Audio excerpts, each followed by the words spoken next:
Good morning student, welcome once again to our YouTube channel Anuj sir math classes. चलिए बेटे जल्दी से start करते हैं आज का सेशन।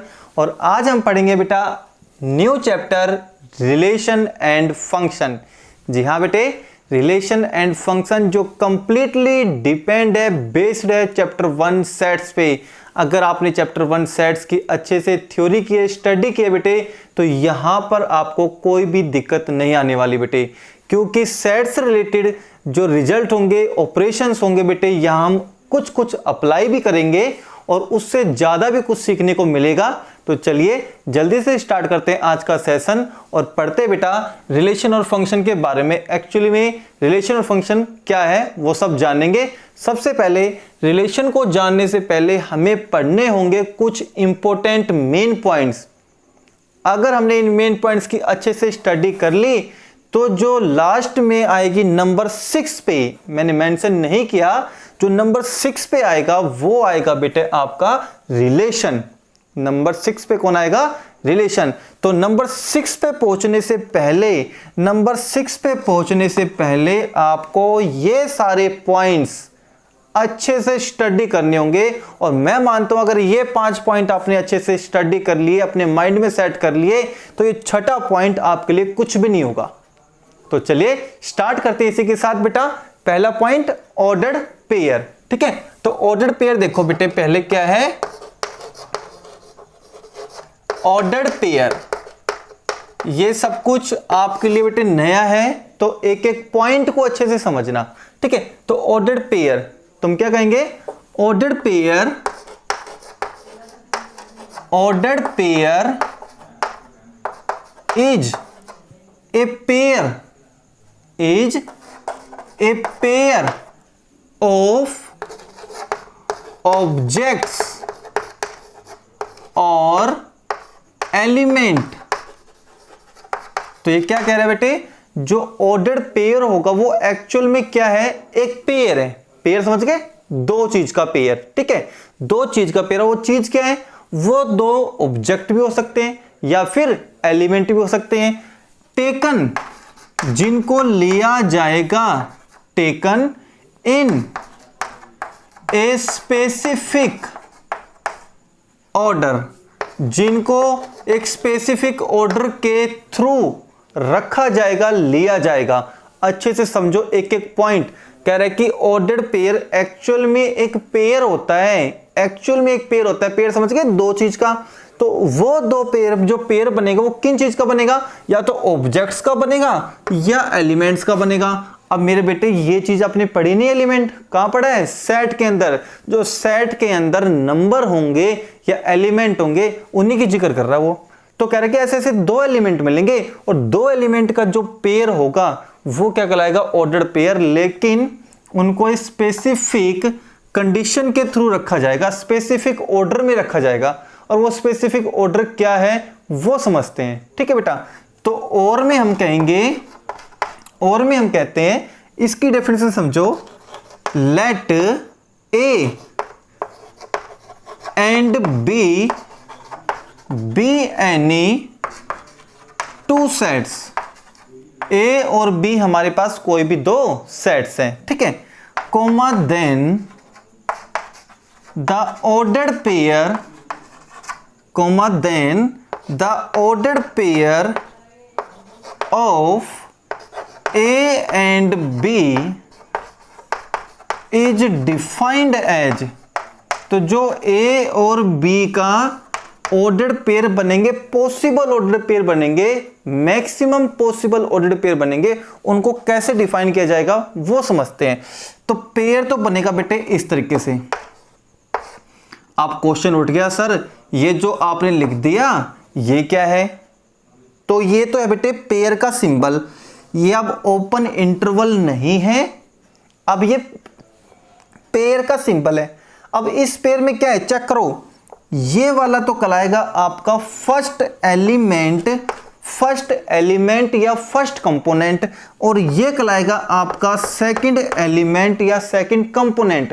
कंपोनेंट्स कहते हैं बेटे पार्ट्स को। ये दोनों पार्ट्स है पेयर के। ठीक है, तो ये तो फर्स्ट कंपोनेंट या फर्स्ट एलिमेंट, ये सेकंड कंपोनेंट या सेकंड एलिमेंट। अब इन दोनों में कंडीशन भी है, सच डेट, ये हो गया कंडीशन के लिए। कंडीशन क्या है, जो ये ए है वो तो बिलोंग करेगा ए सेट से, 2 सेट लिए मैंने, और जो बी है वो बिलोंग करेगा बी सेट से। जो ए है वो तो ए सेट से और जो बी है वो बी सेट से, ठीक है ना। दोनों अलग अलग सेट से बिलोंग करेंगे। फर्स्ट एलिमेंट फर्स्ट सेट का, सेकंड एलिमेंट सेकंड सेट का। तो इस तरीके से हम मैक्सिमम पॉसिबल ऑर्डर निकाल सकते हैं किसी भी 2 सेट के। अब मैं एक एग्जांपल देता हूं जो सब कुछ क्लियर कर देगा, ध्यान से देखना। मैंने ए सेट लिया बेटा एक्स वाई जेड, ठीक है, और बी सेट लिया मैंने ए और बी। क्या कहा था इसने, ए और बी कोई भी 2 सेट होंगे, इन दोनों सेट से हम क्या बनाएंगे, पॉसिबल ऑर्डर्ड पेयर बनाएंगे इन दोनों का। तो इनको ऐसे डिफाइन किया जाएगा, इस टाइप से लिखेंगे, मतलब जो भी पॉसिबल ऑर्डर्ड पेयर लिखेंगे वो इस टाइप से लिखेंगे। कंडीशन क्या है, पहला एलिमेंट तो पहले सेट का और दूसरा एलिमेंट दूसरे सेट का। लिखे अब, तो हम कहेंगे देन द पॉसिबल ऑर्डर्ड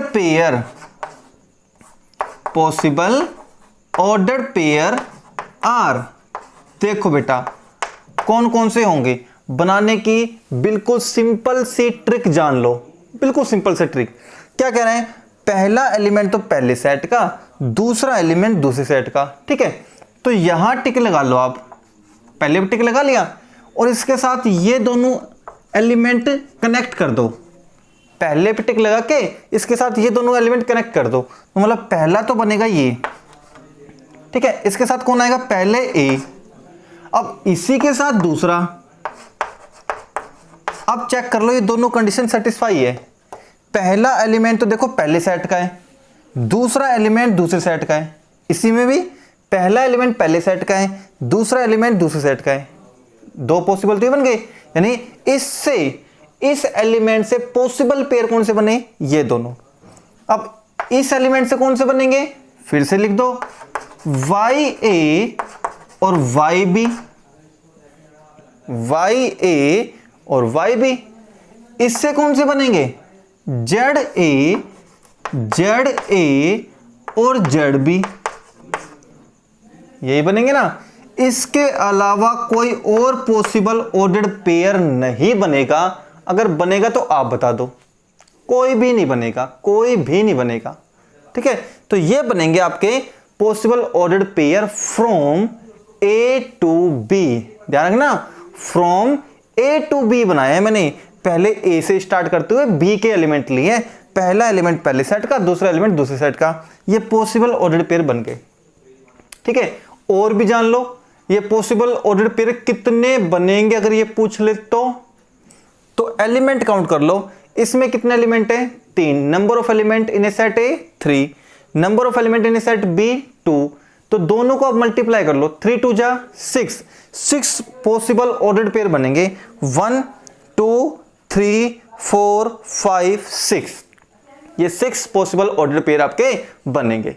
तो ये थी पहली डेफिनेशन, ऑर्डर्ड पेयर एक्चुअल में क्या होता है। क्लियर हो गया। अब चलेंगे सेकंड नोट्स के ऊपर, equality of ordered pair, equality of ordered pair. तो चलिए जल्दी से इसको नोट डाउन कर लो, इक्वलिटी ऑफ ऑर्डर्ड पेयर के तरफ चलेंगे फिर।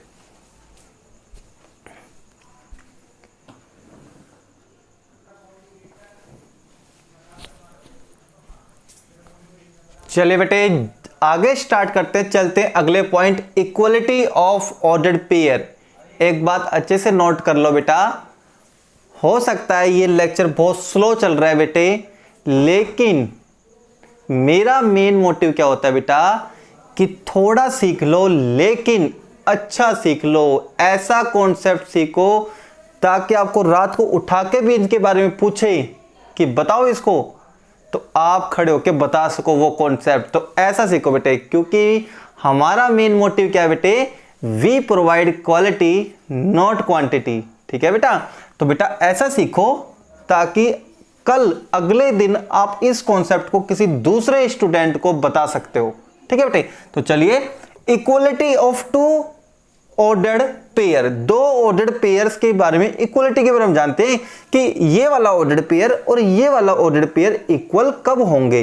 तो चलिए two ordered pair A B मान लिया मैंने, एक दूसरा पेयर ले लिया सी डी, ये दोनों इक्वल होंगे या इक्वल कहेंगे या इक्वल कहलाएंगे इफ एंड ओनली इफ। ये है कंडीशन बेटा सबसे मोस्ट इंपॉर्टेंट जो आपको याद रखनी है कि दो ऑर्डर्ड पेयर आपस में इक्वल होंगे कब, जब इसका फर्स्ट एलिमेंट इसके फर्स्ट एलिमेंट के बराबर होगा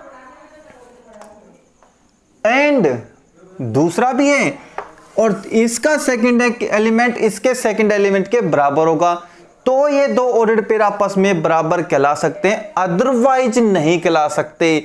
अगर इट मींस आपसे पूछ लिया जाए कि ये दोनों 1 2 और 2 1 क्या बराबर है, तो आप बोलोगे बिल्कुल बराबर नहीं है, क्योंकि ये एक ऑर्डर्ड पेयर है, ये दूसरा ऑर्डर्ड पेयर है। दोनों बराबर कब होते? जब इसका फर्स्ट एलिमेंट के बराबर होता, तो 1 या 2 के बराबर तो हो ही नहीं सकता, और सेकंड एलिमेंट के बराबर नहीं है।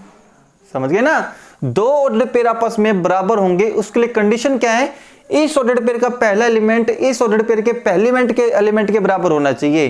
ठीक है, बट हम सेट में क्या पढ़ के आए हैं? सेट में हमने पढ़ा है कि ये वाला सेट 1 2 और ये वाला सेट 2 1 दोनों इक्वल होंगे। सेट के अंदर एलिमेंट के ऑर्डर मायने नहीं रखते, ऑर्डर कुछ भी हो सकता है, 1 2 ले लो 2 1 ले लो, ठीक है ना, ये चल जाएगा। लेकिन ऑर्डर्ड पेयर की कंडीशन क्या है?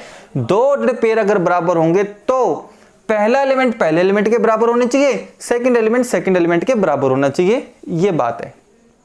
ठीक है बेटा, तो चलिए दो ऑर्डर्ड पेयर बराबर होंगे, इसके लिए कंडीशन क्या है? फर्स्ट एलिमेंट के बराबर, सेकंड एलिमेंट के बराबर। और ये रिजल्ट बेटे काम आता है क्वेश्चन को सोल्व करने के लिए, वैल्यू को फाइंड आउट करने के लिए। एक्स और वाई की वैल्यू फाइंड आउट करो, अगर ये दो ऑर्डर्ड पेयर पहले से इक्वल है तो ये रिजल्ट पे क्वेश्चन जरूर बनेगा। एनसीईआरटी में भी है बेटे क्वेश्चन। तो चलिए एक एग्जांपल लेके चलते बेटा, एक एग्जांपल लेके चलते, तब अच्छे से क्लियर होगा और मैं वेरीफाई करके भी आपको दिखाऊंगा। ठीक है बेटा, तो चलिए मैंने कहा इफ 2x + 3, 5, ये एक ऑर्डर्ड पेयर है, 2x + 3 एक अकेला सिंगल एलिमेंट है a, कोमा ये b, 5 हो गया, इज इक्वल्स टू मैंने मान लिया बेटे 7, 3y, यहां पे 3y ले लिया मैंने और माइनस में ले लिया बेटे मैंने 4, इस तरीके से। अब कह रहा है कि ये ऑर्डर्ड पेयर और ये ऑर्डर्ड पेयर देखो आपस में इक्वल है, आपस में क्या है? इक्वल। तो आपसे क्या कहेगा? Find x and y। तो बताओ x और y की वैल्यू क्या है? तो हम क्या कहेंगे सॉल्यूशन में? वी हैव, हमारे पास ये दोनों ऑर्डर्ड पेयर इक्वल है, ठीक है ना। तो हम क्या कहेंगे रीजन में? Since both the ordered pairs being equal है, देयरफॉर अगर ये इक्वल है तो इसका फर्स्ट एलिमेंट इसके फर्स्ट एलिमेंट के इक्वल होना चाहिए। तो 2x + 3 को बराबर होना चाहिए 7 के। दूसरा क्या होगा? इसका सेकंड एलिमेंट और इसका सेकंड एलिमेंट भी इक्वल होना चाहिए। तो 5 है वो बराबर होना चाहिए 3y - 4 के। क्लियर हो गया तक? अब ये 3 राइट में जाएगा तो बचेगा आपके पास 4 और यहां से x की वैल्यू आ जाएगी 2 और ये 4 जब लेफ्ट में आएगा तो बन जाएगा 9, तो y की वैल्यू आ जाएगी 3 जब 3 डिवाइड में जाएगा। तो अब बेटे वेरीफाई कर सकते हो आप, ये दोनों वैल्यू इन दोनों पेयर में पुट करके देख लो, फर्स्ट एलिमेंट के इक्वल आएगा। जैसे मैं x की वैल्यू 2 पुट करता हूं, यहां 2 पुट करके देखो, 2 दूनी 4 + 3 7, तो देखो फर्स्ट एलिमेंट के इक्वल है। 3 यहां भर के देखो, 3 3 9, 9 में से 4 गए तो 5, सेकंड एलिमेंट के इक्वल है ना। तो ये था बेटे, इस रिजल्ट पे बेसिक क्वेश्चन बनता है। ठीक है, तो आई होप ये वाला कॉन्सेप्ट आपको अच्छे से आ गया होगा। अब मैं रिमार्क की तरफ चलता हूं, रिमार्क को अच्छे से देखना आप। एग्जाम्पल मैं स्किप कर रहा हूं बेटा, ठीक है। तो चलिए बेटे, अब आप इस रिजल्ट से क्या समझोगे, आप इस रिजल्ट से समझोगे, इस रिजल्ट से आप समझना है बेटे, रिमार्क्स की तरफ चलते हैं। वो रिमार्क्स अच्छे से समझना, वो रिमार्क्स अच्छे से समझना, थर्ड पॉइंट, ठीक है बेटे। तो हम कहेंगे बेटे द ऑर्डर्ड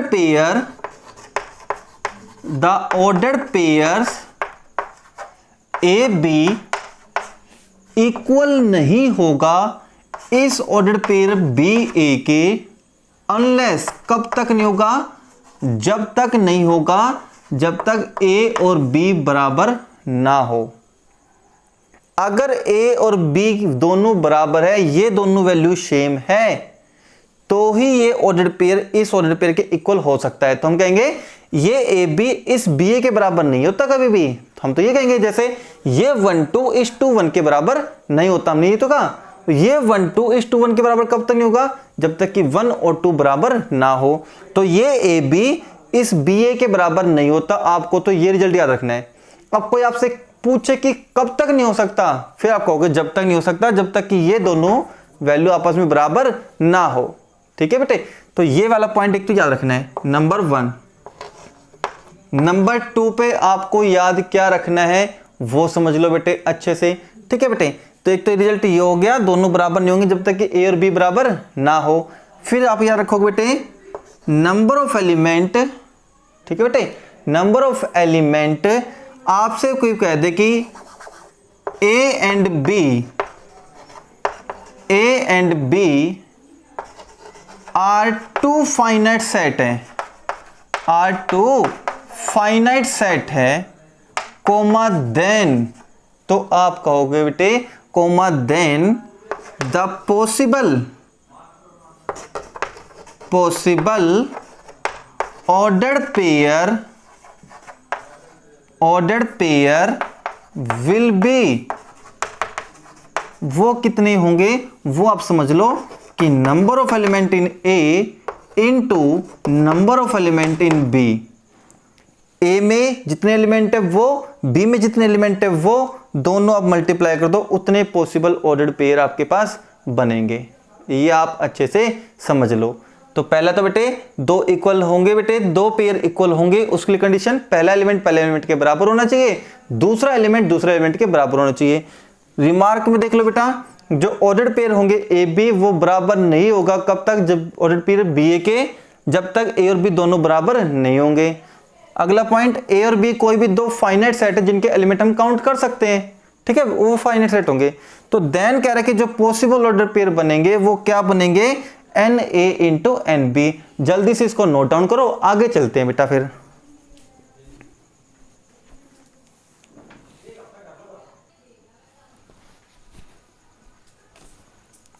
चलिए बेटे आगे चलते हैं, पढ़ते बेटा। अगला point, Cartesian product of two sets, Cartesian product of two sets. ये वाला टॉपिक कुछ भी नहीं है अगर ऑर्डर पेयर आपने सीख रखा है तो, ठीक है बेटा। तो चलिए, let A and B be any two non empty set, कोई दो सेट है ए और बी, दोनों नॉन एम्प्टी सेट है। तो देन कह रहा है कि the Cartesian product of A and B, हमें इन दोनों सेट की कार्टेशियन प्रोडक्ट निकालनी है। तो उसको डिनोट किया जाएगा किससे, ए क्रॉस बी, ए क्रॉस बी, ये इसका सिंबल है, इसको इससे डिनोट करोगे। अगर कोई बच्चा इससे डिनोट कर रहा है ए डॉट बी तो गलत है, तो वो गलत है। तो कार्टेशियन प्रोडक्ट का स्पेशल नोटेशन जिससे हम डिनोट करेंगे वो है ए क्रॉस बी। और उसको डिफाइंड कैसे करेंगे, उसको फाइंड आउट कैसे करेंगे, वो देखिए कि ए क्रॉस बी में सेट के अंदर एलिमेंट होंगे, ए क्रॉस बी में सेट के अंदर एलिमेंट होंगे। अब वो एलिमेंट किस टाइप के होंगे, कैसे होंगे, वो देखो। तो कह रहा है कि ए क्रॉस बी में इस टाइप के एलिमेंट होंगे। अब ये कौन सी टाइप है बता दो, ऑर्डर्ड पेयर। तो आप अपने माइंड में सेट कर लो कि ए क्रॉस बी में सेट के जो अंदर में एलिमेंट लिखूंगा वो सारे एलिमेंट ऑर्डर्ड पेयर के अंदर लिखा जाएगा, सारे ऑर्डर्ड पेयर के अंदर लिखे जाएंगे। अब ऑर्डर्ड पेयर में तो 2 एलिमेंट होंगे, तो ऑर्डर्ड पेयर में एलिमेंट होंगे 2 एलिमेंट होंगे ऑर्डर्ड पेयर में। तो जो पहला एलिमेंट होगा वो तो पहले सेट से और जो दूसरा एलिमेंट होगा वो दूसरे सेट से। इट मींस ये ध्यान रखना आप कि जो पहला एलिमेंट होगा वो तो पहले सेट से होना चाहिए और दूसरा एलिमेंट दूसरे सेट से, या ये कह सकते हो पहला एलिमेंट तो पहले सेट से और दूसरा एलिमेंट दूसरे सेट से। अब कोई आपसे कह दे कि बी क्रॉस ए में किस टाइप के एलिमेंट मिलेंगे वो बताना सर, मेरे से पूछ ले कि बी क्रॉस ए में बताना सर कैसे मिलेंगे, तो मैं कहूंगा इसमें इस टाइप के एलिमेंट मिलेंगे बी ए टाइप के, जिसमें पहला एलिमेंट तो पहले सेट का तो बी तो मिलेगा बी का और जो दूसरा एलिमेंट है वो दूसरे सेट का ए मिलेगा ए में। कंडीशन देखो वही है, ए में था बी बी में था, लेकिन अब इस ऑर्डर्ड पेयर की पोजीशन बदल गई, ए बी से क्या बन गया बी ए। तो इस तरीके से हम डिफाइन करेंगे। ठीक है बेटा, एक एग्जांपल देखो ताकि आप अच्छे से और ज्यादा समझ सको। तो ये तो था ऑर्डर्ड पेयर को डिनोट किया जाएगा ए क्रॉस बी से और उसको डिफाइंड किया जाएगा सेट के अंदर, डिफाइन किया जाएगा और सेट में आएंगे ऑर्डर्ड पेयर। ठीक है, तो चलिए एग्जांपल लेते बेटा, एक एग्जांपल समझो। तो ये कह रहा है बेटा कि ए सेट में हमारे पास एलिमेंट हो गए 1 2 3 और बी सेट में मैंने ले लिया एलिमेंट 5 और 6। अब कह रहे कि A cross B find out करो, तो ए क्रॉस बी फाइंड आउट करें हम। ए क्रॉस बी देखो बेटा कैसे फाइंड आउट करेंगे। ए क्रॉस बी पहले कौन सा सेट है ए, तो ए का एलिमेंट पहले होगा पेयर में, बी का एलिमेंट बाद में होगा। तो वही इस पे टिक लगा लो और ये दोनों लिख दो। पहले ओपनली आते थे, अब ये इस सेट के अंदर आएंगे, तो क्या बनेगा 1 5 1 6 इस सेट के अंदर लिख दो 1 5 1 6। ठीक है, इट मींस बेटे जितने भी पॉसिबल ऑर्डर्ड पेयर बनते हैं ना उनको सेट के अंदर बंद कर दे, सेट के अंदर बंद कर दे तो कार्टेशियन प्रोडक्ट बन जाएगी।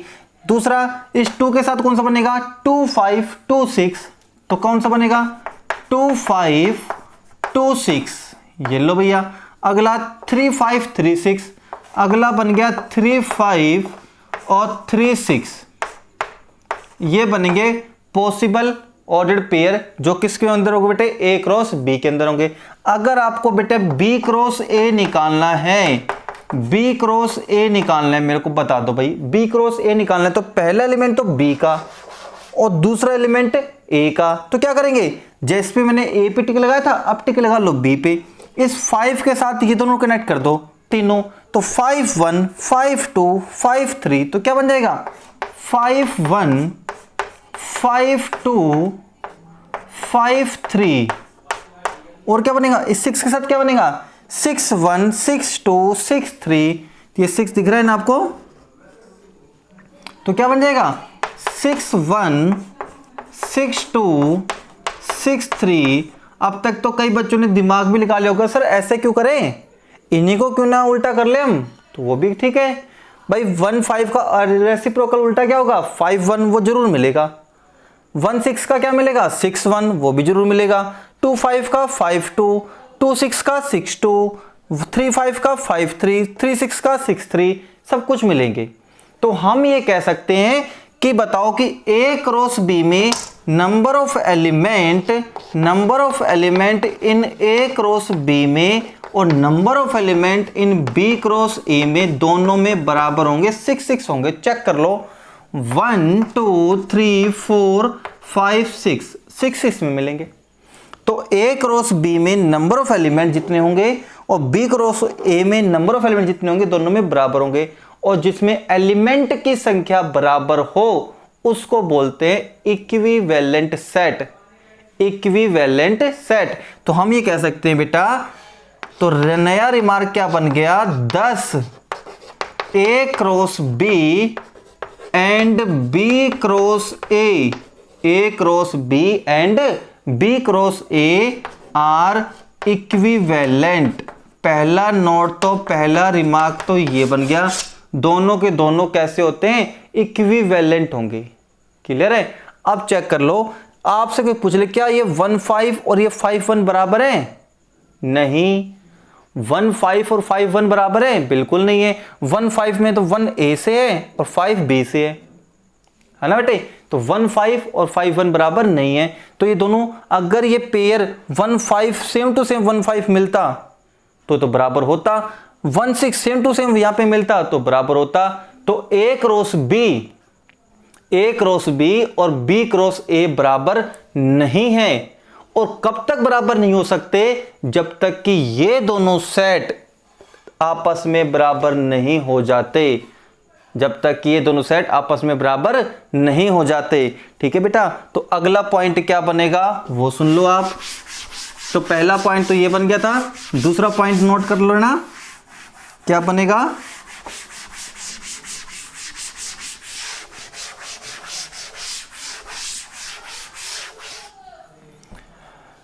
पहला पॉइंट था, दूसरा पॉइंट है बेटा कि ए क्रॉस बी बराबर नहीं हो सकता बी क्रॉस ए के। ये दोनों कभी भी बराबर नहीं हो सकते। मैंने बताया था वहां 1 6 है, वहां 6 1 है, वहां 5 1 था, वहां 1 5 था, दोनों में रेसिप्रोकल उल्टा उल्टा था ना।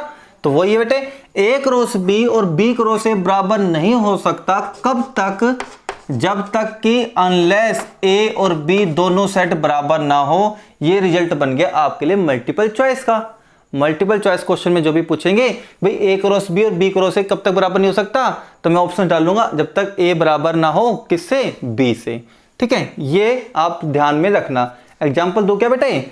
जैसे बेटा ए सेट मैंने ले लिया 1 2 और बी सेट मैंने ले लिया बेटे 2 1।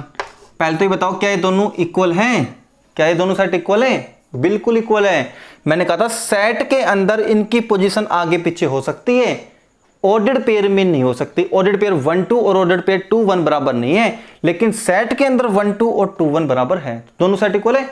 अब आप चाहिए ए क्रॉस बी निकाल लो, ए क्रॉस बी निकाल लो और बी क्रॉस ए निकाल लो।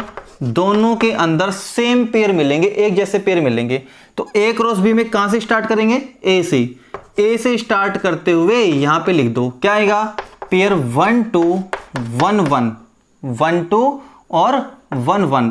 2 से करेंगे तो 2 2 2 1 2 2 2 1, ये बनेंगे 4, है ना। और बी क्रॉस ए में कहां से स्टार्ट करेंगे? बी से स्टार्ट करेंगे। बी से यहां से स्टार्ट करेंगे तो 2 1 2 2 2 1 2 2। अगला 1 के साथ कनेक्ट करेंगे तो 1 1 1 2 1 1 1 2। चेक कर लो बेटा, 1 2 देखो ये रहा, 1 1 ये रहा, 2 2 ये वाला रहा, 2 1 ये रहा, चारों सेम है। तो मैंने क्या कहा? ए क्रॉस बी और बी क्रॉस ए कब तक बराबर नहीं हो सकते? जब तक कि ये दोनों सेट बराबर ना हो। तो ये दोनों सेट मैंने बराबर लेके देखे तो दोनों देखो ए क्रॉस बी और बी क्रॉस ए सेम आ रहे हैं। ठीक है, तो मैं क्या कहूंगा? ए क्रॉस बी और बी क्रॉस ए इक्वल कब बनेंगे? कब बनेंगे? जब दोनों सेट ए एंड बी खुद इक्वल होंगे। Otherwise in all cases A cross B and B cross A are called equivalent. Equivalent में केवल number of element in A cross B and number of element in B cross A are same. दोनों में element की संख्या same मिलेगी। यहां भी 4 है, यहां भी 4 है, वो तो सभी में मिलेगी। लेकिन सेम पेयर कब मिलेंगे? सेम पेयर कब मिलेंगे? जब ये दोनों सेट इक्वल होंगे। कंडीशन समझ में आ गई? ठीक है, तो चलिए आगे थर्ड पॉइंट चलते हैं। अगला पॉइंट है इफ ए क्रॉस बी मैंने फाइंड किया, ए क्रॉस बी मैंने फाइंड किया, इसका आंसर फाई आ रहा है। फाई का मतलब क्या आ रहा है? फाई का मतलब क्या है? एम्प्टी सेट आ रहा है। यानी ए क्रॉस बी मैंने फाइंड आउट किया, उसमें कोई ऐसे पेयर बन ही नहीं रहे, कोई पेयर बन ही नहीं रहे। तो ये सिचुएशन कब हो सकती है वो लिखनी है हमें। तो ये है बेटे नोट, ये मैं वैन के आगे वाला मैं क्वेश्चन में डालूंगा और ये आपको आंसर में मिलेगा, ऑप्शंस में कोई एक मिलेगा। ठीक है, अब क्वेश्चन क्या बन सकता है कि वैन वन और both of the set both of the sets A and B are empty।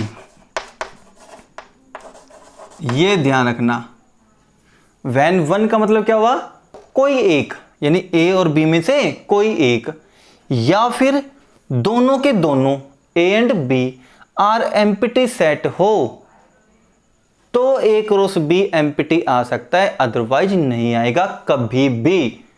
ठीक है, तो जैसे मैंने A सेट लिया बेटा 1 2 3 और B सेट मैंने लिया ये। अब मैंने कहा A cross B find out करो। अब A क्रॉस B में तो सेट के अंदर एलिमेंट आएंगे वो पेयर में आएंगी।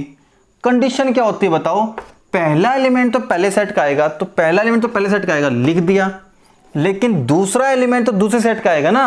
अब दूसरे सेट में तो कुछ भी नहीं है, यहाँ तो कुछ भी नहीं है, तो यहाँ पे क्या आएगा, क्वेश्चन मार्क, नहीं बना पेयर। अगला मैं एलिमेंट लेता हूं फिर इसके साथ पेयर नहीं बनाएगा, अगला एलिमेंट लेता हूं फिर इसके साथ पेयर नहीं बनाएगा, ये तो कुछ भी नहीं बना रहा। तो A क्रॉस B कैसा रह गया, A क्रॉस B खाली रह गया, एम्प्टी रह गया। तो इसका मतलब क्या हुआ, अगर A क्रॉस B का आंसर 5 आएगा वो कब आएगा, जब कोई एक या दोनों के दोनों सेट आपके एम्प्टी सेट होंगे तो A cross B equals to 5 आएगा। क्लियर हो गया। अब इसका एग्जांपल देखो बेटा, बहुत बड़ा एग्जांपल। A सेट दे रखा है, B सेट दे रखा है, कुछ भी दे रखा हो आपको, ये बेटे पॉइंट रिमार्क नोट करते चलना आप। ठीक है, अगला पॉइंट है बेटे, जैसे मेरे को कुछ भी कह दे कि A सेट दे दे आपको 1 2 3, B सेट दे दे आपको 2 4, और ये आपसे कह दे कि फाइंड करो A क्रॉस B इंटरसेक्शन 5। आ जाओ कर लो, A क्रॉस B इंटरसेक्शन 5। तो सबसे पहले तो ये ब्रैकेट ओपन करते हैं, ब्रैकेट ओपन करते हैं। ठीक है, अब B का इंटरसेक्शन 5 के साथ लेके दिखाओ मेरे को। B का इंटरसेक्शन, इंटरसेक्शन बेटे कॉमन एलिमेंट 5 के साथ कोई आएगा, कभी भी नहीं आएगा। B सेट कुछ भी हो, एम्प्टी सेट तो ये होता है। अब इसमें और इसमें कोई कॉमन एलिमेंट आएगा, कभी नहीं आएगा। तो A क्रॉस, इसका आंसर क्या आएगा, फिर से 5 आएगा।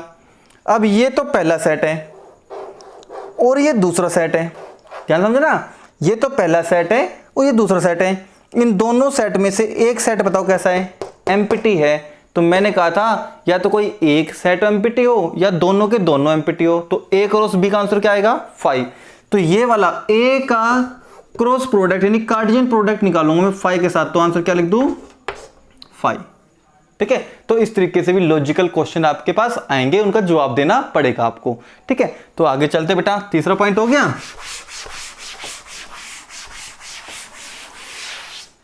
अगला पॉइंट तो बहुत सिंपल सा है बेटा कि number of element in A cross B निकालना है, चेक करना है क्या होता है। तुम क्या कहेंगे, number of element in A into number of element in B। A cross B में एलिमेंट कितने होंगे पता कैसे करेंगे, A के एलिमेंट की और B के एलिमेंट की मल्टीप्लाई करके देख लो, उतने ही एलिमेंट A क्रॉस B में मिलेंगे। वो क्या, वही तो है, मैंने कहा था जितने भी मैक्सिमम पॉसिबल ऑर्डर्ड पेयर बनते हैं ना, उनको सेट के अंदर सजा दो तो वो कार्टेशियन प्रोडक्ट बन जाएगी।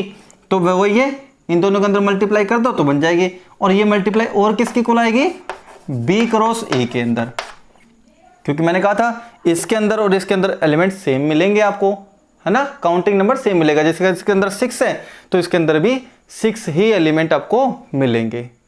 क्लियर हो गया बेटे। तो ये था आपका कार्टेशियन प्रोडक्ट और उसके ऊपर रिमार्क थे।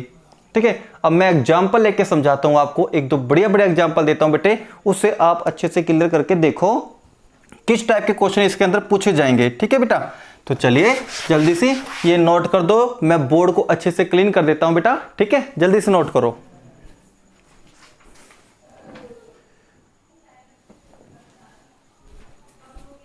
चलिए बेटे, एक बहुत सा अच्छा सा एग्जांपल लेकर चलते हैं बेटा, जिससे सारे कॉन्सेप्ट आपके क्लियर हो जाएंगे कार्टेशियन प्रोडक्ट से रिलेटेड। ठीक है बेटा, इसमें कह रहा है बेटे A सेट के अंदर आपको इस x की जगह पे एलिमेंट लिखने हैं जो इस कंडीशंस के थ्रू आएंगे। तो कह रहा है कि x कोई भी होल नंबर हो सकता है और वो 2 से छोटा होना चाहिए। तो होल नंबर स्टार्ट कहां से होते हैं, 0 से। 0 1 2 3 4 5 एंड सो ऑन। लेकिन आपको 2 से छोटे लिखने हैं, तो 2 से छोटे कौन से होल नंबर होंगे? एक तो 0 होगा और एक 1 होगा, 2 आप ले नहीं सकते। अगर यहाँ इक्वल का साइन होता तो 2 भी ले लेते। अगला क्या कह रहा है कि इस बी सेट में भी x की जगह पे एलिमेंट लिखने हैं जो नेचुरल नंबर होंगे, लेकिन कंडीशन क्या है? वो नेचुरल नंबर 1 से तो बड़ा होना चाहिए, 5 से छोटा होना चाहिए। 1 से बड़ा होना चाहिए, 5 से छोटा होना चाहिए, तो कौन सा आएंगे? 2 3 4 आएगा, 2 3 4 आएगा। यहां तक आ गया। और सी सेट ऑलरेडी गिवन है। अब आपसे कह रहा है कि फाइंड करके दिखाओ ए क्रॉस। क्रॉस का मतलब होगा कार्टेशियन प्रोडक्ट, नॉट मल्टीप्लीकेशन, ध्यान रहे। B intersection C, B intersection C. तो मैं आपको एक माइंड में क्लियर करा दूं बेटा, इन ऑपरेशन में जो सबसे पहले ब्रैकेट है उसको सोल्व करना है आपको, ठीक है ना। तो फाइंड करें, देख लो बेटा, इस ए का मतलब हुआ ये ए सेट 0 और 1, इसकी कार्टेशियन प्रोडक्ट आपको निकालनी है जो इनका इंटरसेक्शन आएगा उसके साथ। बी और सी में कॉमन एलिमेंट, मैंने कहा था कंप्लीट चैप्टर 2 1 चैप्टर पे डिपेंड है, वही सेट ऑपरेशन यहां पे काम आएंगे। तो बी और सी में इंटरसेक्शन क्या है? कॉमन एलिमेंट कौन सा है? केवल 3 है, तो 3। तो देख लो बेटा यहां 3 हो गए। तो ये कोई सेट है, ये कोई सेट है, इन दोनों की कार्टेशियन प्रोडक्ट निकालनी है। तो निकाले बेटे, ध्यान रहे। अब कहोगे सर कार्टेशियन प्रोडक्ट कहां से स्टार्ट करें, इसमें तो कोई सेट मेंशन नहीं है। तो बेटा पहला सेट ये है ना, तो यहां से स्टार्ट करेंगे। इसकी प्रोडक्ट इसके साथ करेंगे तो कैसे लिखेंगे? 0,3 ओके कार्टेशियन प्रोडक्ट। और इसी के इसके साथ लिखेंगे तो क्या बनेगा? 1,3 ये आएंगे भैया। देखो कितनी सिंपल है, हो गया क्लियर। चलिए आगे आपसे पूछ ले कि ए क्रॉस बी माइनस सी निकालो भाई, ए क्रॉस बी माइनस सी निकालो। चलिए निकालते हैं। ए का मतलब हुआ, इस ए का मतलब हुआ 0 और 1 की क्रॉस बी माइनस सी कैसे निकाल लेंगे? बी माइनस सी का मतलब होता है ओनली बी, बी माइनस सी का मतलब ओनली बी, मतलब केवल बी वाले सेट के एलिमेंट आने चाहिए, सी का कोई भी एलिमेंट नहीं होना चाहिए। तो देखो बी एरा और सी एरा, केवल बी वाला एलिमेंट आना चाहिए, बी के एलिमेंट आने चाहिए, सी के एक भी एलिमेंट नहीं आना चाहिए। तो यहां से वो एलिमेंट हटा दो जो सी में भी आ रहा है। कौन सा एलिमेंट आ रहा है? सी। ये 3 आ रही है, हटा दे तो कौन सा बचा? 2 और 4 बचा। 2 और 4 यहां लिख दो। अब करें कार्टेशियन प्रोडक्ट, बहुत सिंपल है। पहला सेट ये है ना, तो यहां से स्टार्ट करेंगे। पहले इसकी इन दोनों से कर दें तो क्या बनेगा? 0,2 और 0,4 बन गया। अब 1 के साथ करो बेटा तो क्या बनेगा? 1,2 1,4 बताओ। और ये बेटे सेट के अंदर एलिमेंट कोमा में लिखते हैं, तो कोमा जरूर करते जाना हर ऑर्डर पेयर के बाद, ये ध्यान में रहे। क्लियर हो गया? तो आप तो आई थिंक अब आप कर सकते हैं। B cross A intersection C, ये और बता दो भैया। B cross A intersection C, तो बी का तो मतलब हुआ 2 3 4 क्रॉस ए और सी में कॉमन एलिमेंट, ए और सी में कॉमन एलिमेंट, इन दोनों में कॉमन एलिमेंट, इन दोनों में कोई कॉमन एलिमेंट आ रहे? नहीं आ रहे, इसमें तो नहीं आ रहे, कॉमन एलिमेंट नहीं आ रहे, तो क्या लिखेंगे? 5 लिखेंगे। अब एक तो ये कंप्लीट सेट आ रहा है, लेकिन दूसरा सेट तो एम्प्टी है ना। तो मैंने कहा था इन दोनों में से कोई भी एक सेट एम्प्टी हो तो उनकी कार्टेशियन प्रोडक्ट क्या आएगी? एम्प्टी आएगी, ये वाली आएगी। यहां तक क्लियर हो चुका? ठीक है, एक एग्जांपल और लेके चल लें। ये वाला क्लियर हो गया तो जल्दी से इसको नोट डाउन कर लो। एक बेस्ट एग्जांपल और लेते हैं, ठीक है बेटा? चलो यही करा दे बेटे, चलो उतार लो, मैं बोर्ड को अच्छे से क्लीन कर देता हूं। एक टाइप और बच रही है, लास्ट एक टाइप और बच रही है।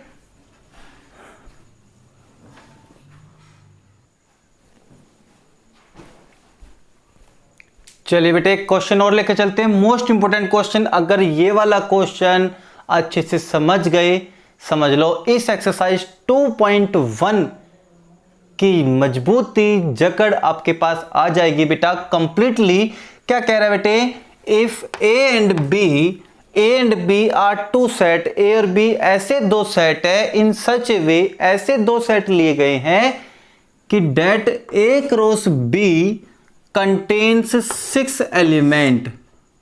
ना मेरे पास ए सेट है ना मेरे पास बी सेट है, लेकिन इसने कहा है कि ए क्रॉस बी में जो टोटल एलिमेंट है ना वो 6 एलिमेंट है, टोटल 6 एलिमेंट है। तो सॉल्यूशन में हम कहेंगे कि number of element in A cross B बराबर 6, इसके अंदर 6 एलिमेंट है।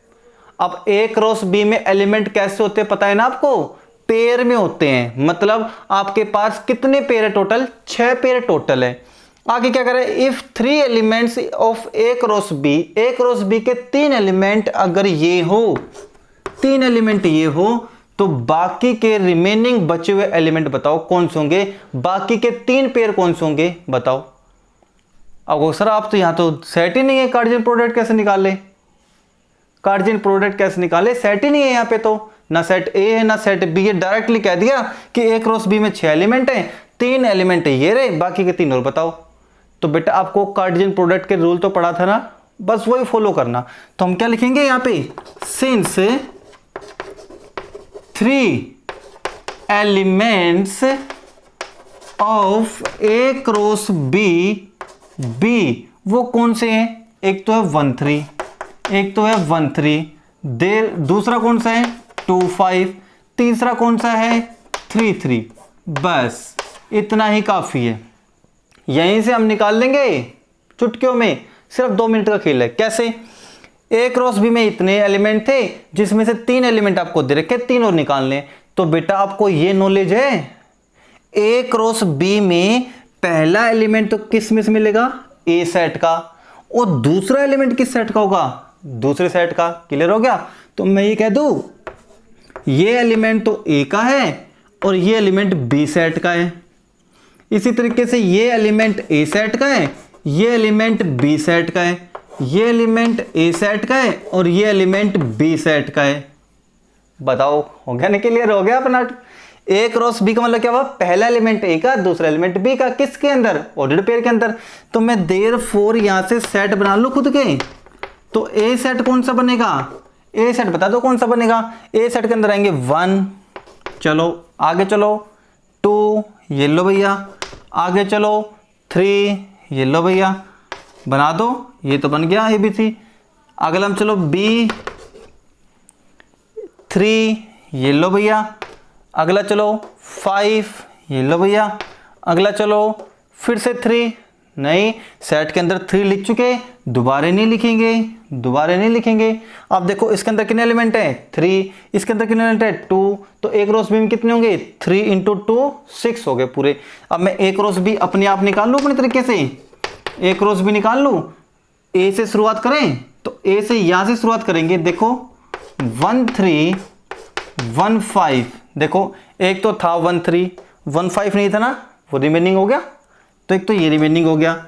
अगला 2 से स्टार्ट करो, 2 3 2 5, 2 3 2 5, तो 2 5 तो था, 2 3 नया है, 3 पे क्लिक करो, 3 3 3 3 3 5, 3 3 तो ये रहा, 3 5 नया आ गया। तो बताओ रिमेनिंग कौन से हुए 1 2 3, ये रिमेनिंग एलिमेंट्स हो गए। तो हम क्या लिखेंगे, therefore remaining elements of A cross B are 2 3 1 5 and 3 5। बताओ क्लियर हो गया बेटा, आया मजा। तो ये था बेटा कंप्लीट इंट्रोडक्शन ऑफ एक्सरसाइज 2.1। हल्की फुल्की जो भी प्रॉब्लम आए वो मुझसे शेयर कर लेना बेटा, एक बार और रिवाइज करा दूंगा मैं, एक बार और इसके टिपिकल क्वेश्चन जो बचे हुए एक दो वो हम कल के लेक्चर में कर लेंगे। आई थिंक ये लेक्चर थोड़ा सा बड़ा हो गया, 40 मिनट्स के समथिंग हो चुका है, 40-45 मिनट्स के समथिंग। इतना इंट्रोडक्शन आपने पढ़ लिया बेटा, तो मैं समझता हूं कि जब हम कल शुरुआत करेंगे रिलेशन की, उस रिलेशन में आपको कोई दिक्कत नहीं आएगी। ठीक है बेटा, तो चलिए जल्दी से इसको नोट कर लीजिए और एक्सरसाइज 2.1 को करना स्टार्ट कर दीजिए बेटा। जो भी प्रॉब्लम आएगी नोट कर दो, आप मेरे को बताओ, मैं कल उसका सॉल्यूशन करूंगा एक्सरसाइज 2.1 का। तो अगर आपको वीडियो लेक्चर अच्छा लगा हो बेटा तो लाइक जरूर करना बेटा, और कमेंट भी करना मेरे को, ठीक है बेटा, कमेंट भी करना अगर वीडियो लेक्चर अच्छी लगी हो तो। और जो न्यू सब्सक्राइबर पहली बार हमारे साथ कनेक्ट हुए बेटे, अगर आपको ये राइटिंग मेरा मेथड अच्छा लगा हो बेटे, समझ में आया हो, तो प्लीज़ चैनल को सब्सक्राइब जरूर कर दिएगा बेटे। और भी अच्छी वीडियो मैं आपके लिए लाता रहूँगा बेटा। चैप्टर 1, चैप्टर 5, चैप्टर 6 हमारे कंप्लीट हो चुके हैं। डिस्क्रिप्शन में जाके वो प्लेलिस्ट को आप देख सकते हैं, ठीक है बेटा। तो आज के लिए केवल इतना ही। कल के लिए बेटा एक नए लेक्चर के साथ मिलेंगे। चलिए टाटा बाय बाय।